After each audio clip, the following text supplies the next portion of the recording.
بسم اللہ الرحمن الرحیم۔ الرحمن الرحیم۔ السلام علیکم ورحمۃ اللہ وبرکاتہ۔ عزیز طلبہ، آج آثار السنن کا سبق نمبر 130 ہے اور اس سبق کے اندر ہم دو باب پڑھیں گے۔ پہلا باب ہے باب موقف الامام والماموم، امام اور مقتدی کے کھڑا ہونے کی جگہ، اور دوسرا باب ہے باب قیام الامام بین الاثنین، جب مقتدی دو ہوں تو امام کہاں کھڑا ہوگا دو آدمیوں کے درمیان، امام کا دو آدمیوں کے درمیان کھڑے ہونے کا بیان ہے۔ تو پہلا جو باب ہے باب موقف الامام والماموم، تو اس کے تحت علامہ نووی رحمہ اللہ تعالی نے 4 احادیث ذکر کی ہیں جن میں یہ بیان ہوا ہے کہ مقتدی صرف ایک ہو تو امام اور مقتدی کہاں کھڑے ہوں گے، اگر مقتدی 2 ہوں تو امام کہاں کھڑا ہوگا۔ تو اس مسئلے کی تفصیل ہوگی اور آج کے سبق میں ان احادیث کا ترجمہ اور تشریح ہوگا۔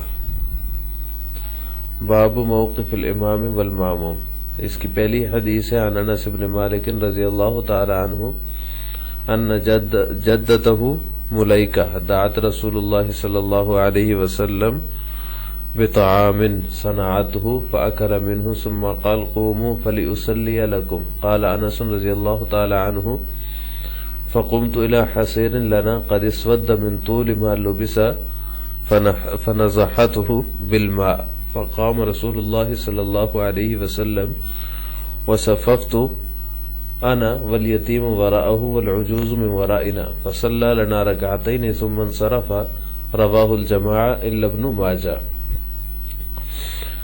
اس حدیث کا ترجمہ یہ ہے کہ حضرت انس رضی اللہ تعالیٰ عنہ سے مروی فرماتے ہیں کہ میری نانی یا دادی، جدہ نانی یا دادی ملیکہ نے رسول اللہ صلی اللہ علیہ وسلم کو کھانے کے لیے بلایا جو کہ انہوں نے آپ کے لیے تیار کر رکھا تھا۔ فَأَكَلَ مِنْهُ، آپ نے اسے تناول فرمایا، پھر فرمایا اٹھو میں تمہیں نماز پڑھاؤں۔ حضرت انس رضی اللہ تعالیٰ عنہ فرماتے ہیں فَقُمْتُ إِلَى حَصِيرٍ لَنَا، میں اپنی ایک چٹائی لانے کے لیے اٹھا، قَدْ اسْوَدَّ مِنْ طُولِ مَا لُبِسَ، جو کہ اکثر استعمال ہونے کی وجہ سے سیاہ ہو چکی تھی، تو میں نے اسے فَنَزَحَتْهُ بِالْمَاء، میں نے اسے پانی کے ساتھ دھویا۔ حضرت انس رضی اللہ تعالیٰ عنہ فرماتے ہیں کہ میں نے اسے پانی کے ساتھ دھویا۔ فقام رسول اللہ صلی اللہ علیہ وسلم، رسول اللہ صلی اللہ علیہ وسلم اٹھے، وصففت انا والیتیم وراءہ، میں نے اور یتیم نے آپ کے پیچھے صف بنائی، والعجوز من ورائنا، اور بوڑھی عورتوں نے ہمارے پیچھے، فصلی لنا رکعتین، آپ نے ہمیں 2 رکعت پڑھائی، پھر آپ تشریف لے گئے۔ رواہ الجماعہ الا ابن ماجہ، اس کو امام ابن ماجہ کے علاوہ محدثین کی ایک جماعت نے روایت کیا ہے۔ یہاں پر یہ مسئلہ بیان کیا جاتا ہے کہ اگر مقتدی صرف ایک ہو اور مرد ہو یا پھر سمجھدار بچہ ہو تو وہ امام کے برابر دائیں طرف کھڑا ہوگا، یہی مختار اور شیخین کا مذہب ہے، یعنی امام کی دائیں طرف کھڑا ہوگا، اور امام شافعی رحمہ اللہ فرماتے ہیں کہ کچھ پیچھے ہٹ کر کھڑا ہوگا۔ یہ صورت میں یعنی جب امام ہو ایک اور ایک مقتدی ہو، دوسرا مقتدی کوئی نہ ہو ساتھ میں، تو امام کے برابر کھڑا ہو جائے گا، اور امام شافعی فرماتے ہیں کہ کچھ پیچھے ہٹ کر کھڑا ہوگا۔ تیسرا مذہب امام محمد کا ہے، وہ فرماتے ہیں کہ مقتدی اپنا پنجہ امام کی ایڑیوں کے محاذات میں رکھے گا، یعنی اتنا قریب کھڑا ہوگا کہ مقتدی کا جو پنجہ ہے پاؤں کا وہ مقتدی امام کی ایڑیوں کے برابر ہوگا، اتنا قریب کھڑا ہوگا۔ یہ جو امام محمد رحمہ اللہ تعالی کا مسلک ہے، دلیل کے اعتبار سے تو شیخین کا مذہب راجح ہے، لیکن عمل جو ہے وہ امام محمد رحمہ اللہ تعالی کے قول پر ہے، اور فتویٰ بھی اسی پر ہے، اور یہ اس میں زیادہ احتیاط ہے، کیونکہ برابر کھڑا ہونے میں غیر شعوری طور پر انسان جو ہے وہ امام سے آگے بڑھ جانے کا اندیشہ ہے انسان کے، جبکہ امام محمد رحمہ اللہ تعالیٰ کے قول جو ہے جس میں یہ ہے کہ پنجہ امام کی ایڑیوں کے برابر ہو، تو اس صورت میں ایسا ممکن نہیں ہے، اس لیے فتویٰ امام محمد رحمہ اللہ تعالیٰ کے قول پر ہے اور اسی پر عمل بھی ہے۔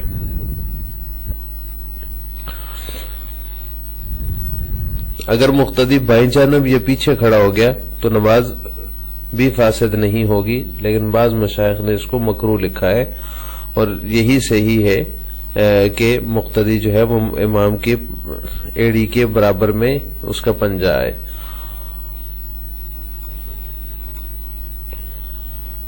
دوسرا مسئلہ یہ کہ اگر مقتدی دو ہوں یا دو سے زیادہ ہوں تو اس صورت میں امام کہاں کھڑا ہوگا؟ تو اگر مقتدی دو ہیں تو امام کا درمیان میں کھڑا ہونا یہ مکروہ تنزیہی ہے، امام ان کے آگے کھڑا ہوگا، درمیان میں کھڑا نہیں ہوگا مقتدی جب دو ہوں۔ اگر دو کے درمیان میں کھڑا ہوا تو مکروہ تنزیہی ہے، اور اگر دو سے زائد ہے مقتدی تو ان کے بیچ میں کھڑا ہونا مکروہ تحریمی ہے۔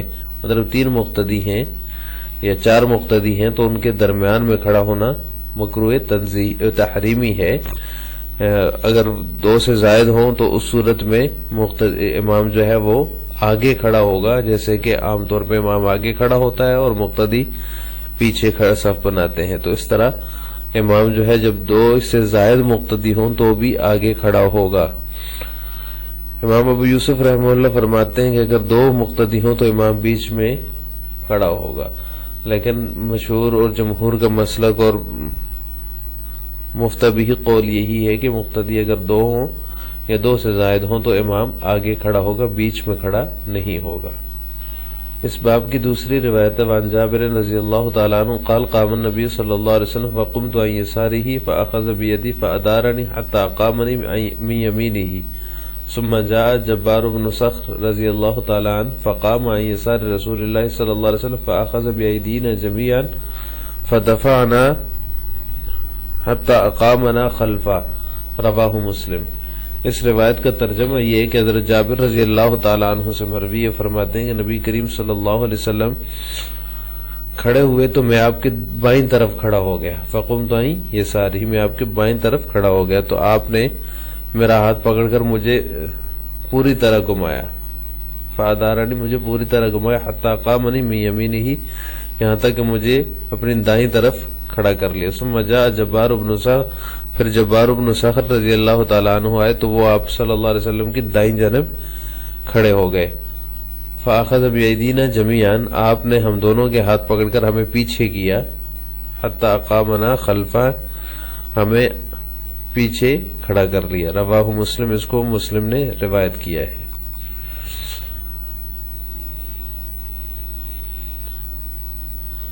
اس سے اگلی روایت ہے وعن عبداللہ بن مسعود رضی اللہ تعالی عنہ عن النبی صلی اللہ علیہ وسلم قال لیلینی منکم اولو الاحلام والنہى ثم الذین یلونہم ثم الذین یلونہم ولا تختلفوا فتختلف قلوبکم وإیاکم وحیشات الاسواق، رواہ مسلم۔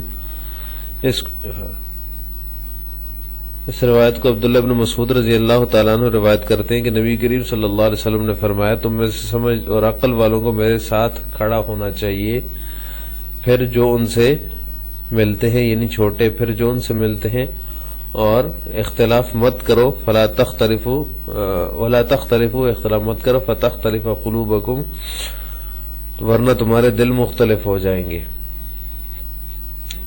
وَإِيَّاكُمْ وَحِيشَاتِ الْأَسْوَاقِ، اور بازاری آوازوں سے یعنی شور و شغب سے بچو، رواہ مسلم، اس کو مسلم نے روایت کیا ہے۔ اس سے اگلی اور آخری روایت وعن ابن عباس رضی اللہ تعالیٰ عنہ قال بت عند خالتی میمونۃ رضی اللہ تعالیٰ عنہا فقام رسول اللہ صلی اللہ علیہ وسلم من اللیل فاطلق القربہ فتوضأ ثم اوقع القربة ثم قام الى الصلاة فقمت فتوضأت كما توضأ ثم جئت فقمت عن يساره فأخذني بيمينه فأدارني من ورائه فأقامني عن يمينه فصليت معه، رواه الجماعة۔ اس کو ابن عباس رضی اللہ تعالیٰ عنہ روایت کرتے ہیں، فرماتے ہیں کہ میں نے اپنی خالہ ام المؤمنین حضرت میمونہ رضی اللہ تعالیٰ عنہ کے ہاں رات گزاری، رات کو رسول اللہ صلی اللہ علیہ وسلم جاگے، فاطلق القربہ، پانی کی مشک کھول کر وضو فرمایا. فاطلق القربہ کے بعد فتوضا کے الفاظ یہاں پہ رہ گئے اس نسخے میں، ورنہ دوسرے نسخے میں یہاں پہ موجود ہے فتوضا. آپ نے مشک کو کھول کر وضو فرمایا. ثم اوقع القربہ، پھر مشک کو بندن سے باندھ دیا، یعنی تسمے سے باندھ دیا. ثم قام الی الصلاۃ، پھر نماز کے لیے کھڑے ہو گئے. فقمت، میں کھڑا ہوا اور میں نے وضو کیا جیسے کہ آپ نے وضو فرمایا. پھر میں آیا. فقمت عن یسارہ، میں آپ کی بائیں طرف کھڑا ہو گیا. فاخذنی بیمینہ، آپ نے میری دائیں طرف سے پکڑا، دائیں ہاتھ سے پکڑا. فادارنی من ورائہ، تو مجھے پوری طرح گھمایا. فاقامنی عن یمینہ، اور اپنی دائیں طرف کھڑا کر لیا. فصلیت معہ، میں نے آپ کے ساتھ نماز پڑھی. اس کو محدثین کی ایک جماعت نے روایت کیا ہے. اس کے بعد جو دوسرا باب ہے وہ ہے باب قیام الامام بین الاثنین. جب مقتدی دو ہوں تو امام درمیان میں کھڑا ہونے کا بیان ہے امام کے ان احادیث کے اندر. تو اس باب کے تحت علامہ نبوی نے 2 احادیث ذکر کی، ان میں امام کا 2 آدمیوں کے درمیان کھڑے ہونے کا بیان ہے. باب قیام الامام بین الاثنین.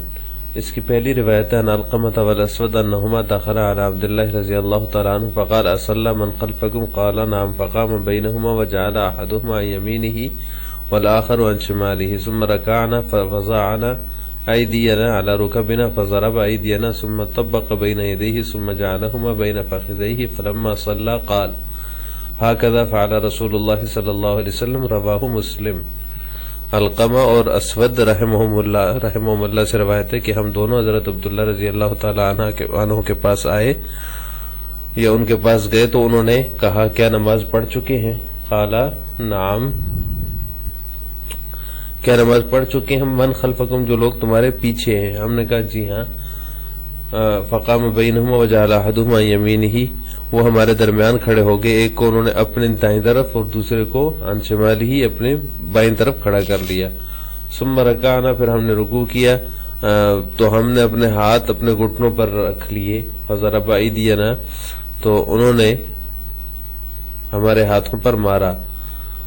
ثم طبق بین یدیہ، پھر اپنے دونوں ہاتھوں کو ملا کر اپنی ثم جعلہما بین فخذیہ، دونوں اپنی رانوں کے درمیان رکھ دیا. فلما صلی، جب نماز پڑھ لی تو فرمایا ہکذا فعل رسول اللہ صلی اللہ علیہ وسلم، اسی طرح رسول اللہ صلی اللہ علیہ وسلم نے کیا. یہ حدیث مسلم نے روایت کی ہے.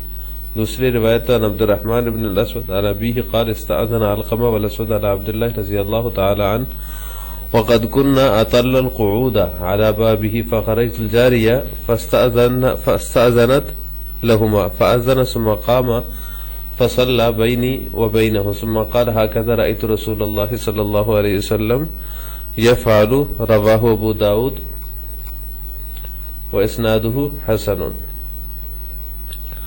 اس کا ترجمہ یہ ہے کہ عبد الرحمن بن اسود سے روایت ہے کہ میرے والد نے کہا، علقمہ اور اسود نے، یہ راوی حدیث عبد الرحمن ہے، ان کے والد ہیں، عبداللہ رضی اللہ تعالیٰ عنہ سے حاضر ہونے کے لیے اجازت مانگی. استاذنا، اجازت مانگی. وقد كنا اطلنا القعود على بابه، اور ہم کافی دیر ان کے دروازے پر بیٹھے ہوئے تھے.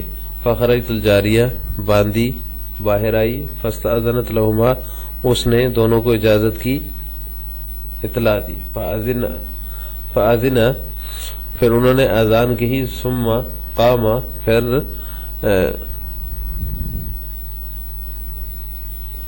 ثم قام فصلی بینی و بینہ، پھر میرے اور اس کے درمیان کھڑے ہو کر انہوں نے اقامت کی.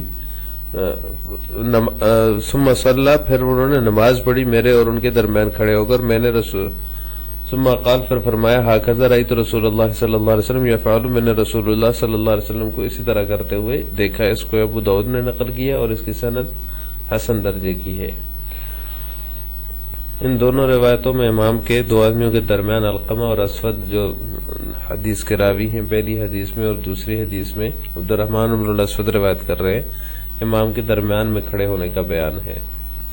آج کے سبق کا خلاصہ یہ ہوا کہ ہم نے باب موقف الامام والماموم کی 4 اور باب قیام الامام بین الاثنین کی 2 احادیث کا ترجمہ، تشریح اور تفصیل پڑھی ہے کہ امام کہاں کھڑا ہوگا جب مقتدی دو ہوں یا دو سے زائد ہوں. جب ایک مقتدی اور امام ہو تو مقتدی کہاں کھڑا ہوگا، اس مسئلے کی تفصیل ہم نے پڑھی ہے.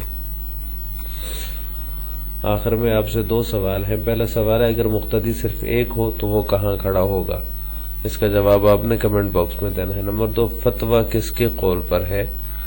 امام محمد کے قول پر ہے، شیخین کے قول پر ہے، کس کے قول پر ہے؟ اس کا جواب بھی آپ نے کمنٹ باکس میں دینا ہے.